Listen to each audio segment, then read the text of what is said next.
Okay, let's take a look at some of the biggest themes in the markets this year and get an outlook on what to track for the year ahead. We're joined by Theresa Shutt, Chief Investment Officer at Harbourfront Wealth Management. Theresa, thanks as always for joining us. Thanks, Roger. Great to be here as always. I'm going to guess somewhere in this, looking back on 2025, AI is somehow in this conversation. Absolutely. I mean, the last year we've seen some amazing gains, obviously, in the AI sector.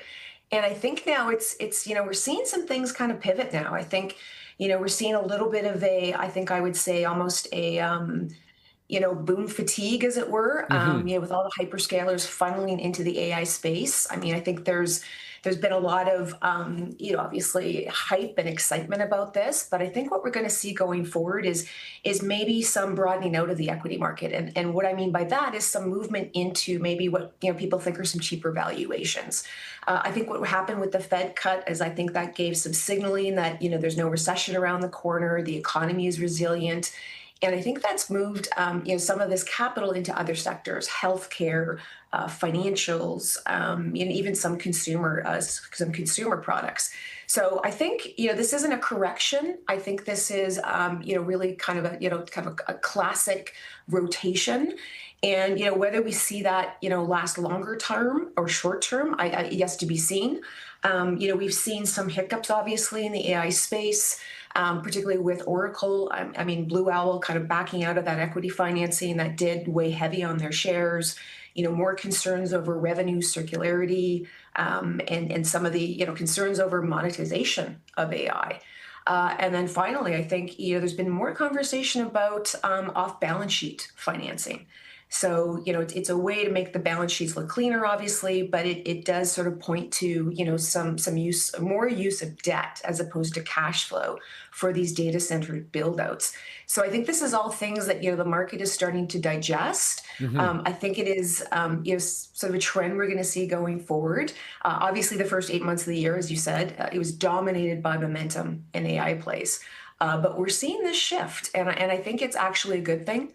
I think the narrow leadership in the markets has been concerning from a concentration perspective, particularly for many of us that have exposure to the S&P 500, having, all of your wealth, kind of centered in 40% or 7 stocks that account all your eggs in one basket, essentially. That is exactly true. So I think this is a very positive sign. In fact, I think it will broaden out. But I think, again, if the signs are there of more Fed easing, again, the economy, labor market maintaining a stable outlook, I think we could have a broadened leadership in the market, which I think which would be a good thing. And is it a full rotation? Are you seeing it go to all different sectors, or is it going to be people are going to be picking and choosing?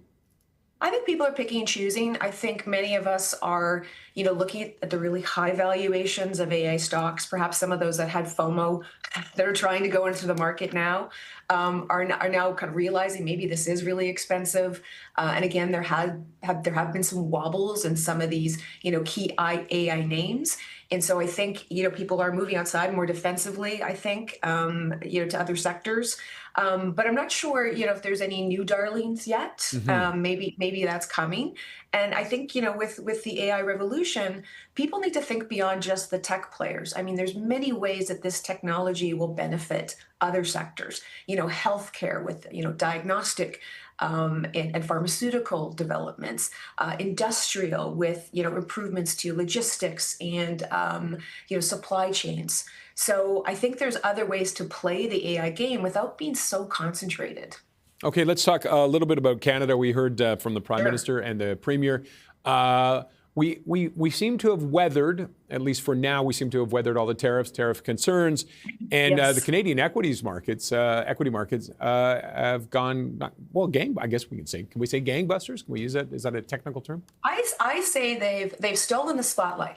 I put it that way, and I think surprisingly, because it's a reversal of that typical trend that we see between Canada and the U.S. And what was fueling that? Yeah, so I mean, a lot of it is because of, I think, the sector components of how, the Canadian stock market is built. So, So, year to date, the TSX Composite has risen 28%. That's pretty significant compared to the U.S., which is 16% in terms of the S&P 500. And it's really the heavyweights, the financials and commodities, particularly gold. They really delivered exceptional performances this year. Canadian bank stocks, we just saw their record earnings. Toronto TD Bank rocketed 55% year to date. RBC Scotia also posting 20-30% gains. And obviously resource stocks. So as I mentioned, gold and base metals boom. So we've seen some strong performance there. And it's kind of these old economy leaders, which has been somewhat interesting. But don't forget about technology. Shopify, which is a major Canadian player, surged 55% this year. Even though it only comprises 8% of the index, it still moves the needle. So I think it's been really interesting to watch the Canadian economy perform. And I think, again, we can talk about trade and what that means. I think that's the one factor that, could really, change that outlook going forward. And what might be the change if there's no deal, no KUSMA deal or US CMA? Yeah, I think it's important to keep light of how things and how Trump has negotiated previous deals. So a lot is riding obviously on the KUSMA talks, and I think our resilience, as the Bank of Canada calls it, that other R word, has really been due to the fact that 90 to 95% of exporters currently enjoy tariff exemptions under KUSMA. We just heard this morning that obviously the U.S. is strategically pointing out certain irritants in the existing deal, and that's the dairy supply management policy as well as the streaming laws.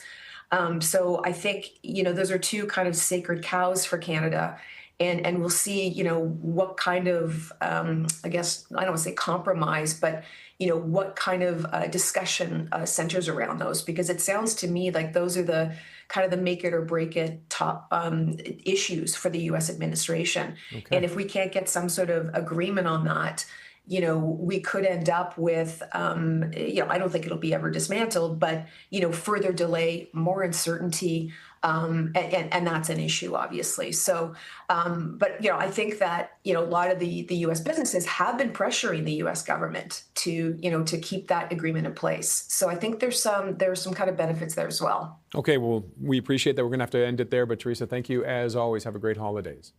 You too. Happy holidays. Theresa Shutt is Chief Investment Officer at Harbourfront Wealth Management.